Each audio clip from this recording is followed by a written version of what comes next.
Hello, my name is Ed Chapman and I'm a weaver here in Washington, D.C. And today I'm going to be demonstrating a scarf project I have on my Louet Spring I.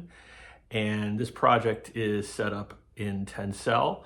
The set is 27 picks per inch and I'm using a 12 set reed with the slaying at 2223, 2223.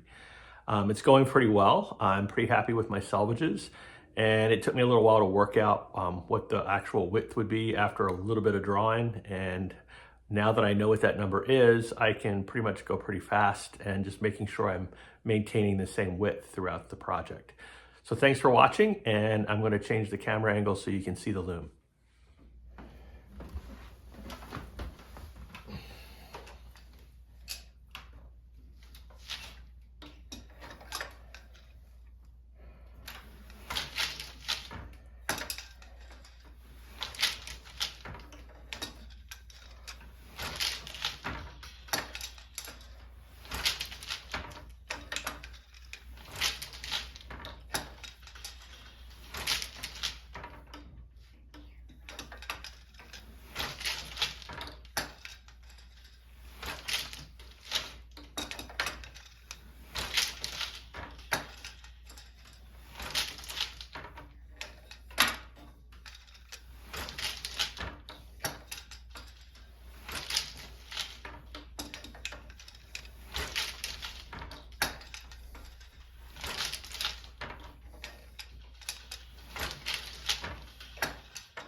really helps when you're weaving if you stop at the same place every time, especially if your threading pattern is a little bit complicated and hard to internalize.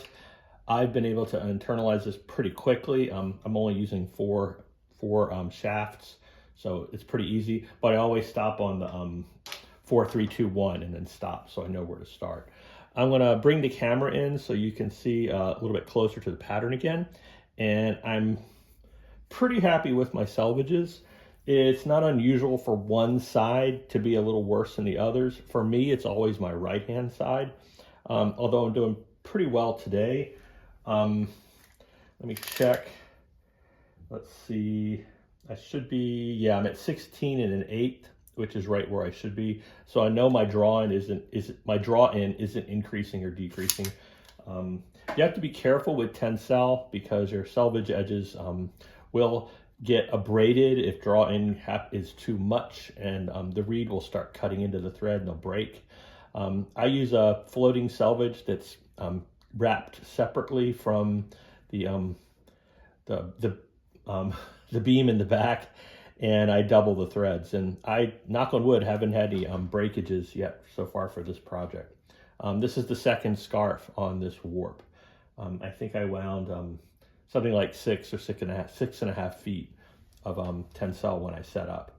Let me bring the camera in so you can see.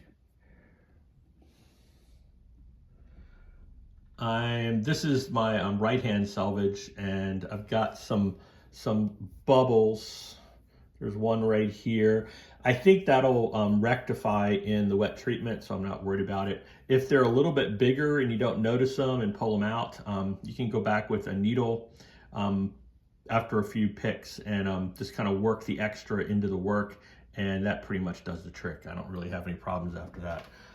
Here's my left-hand salvage, which is pretty darn perfect. I can't really complain about that.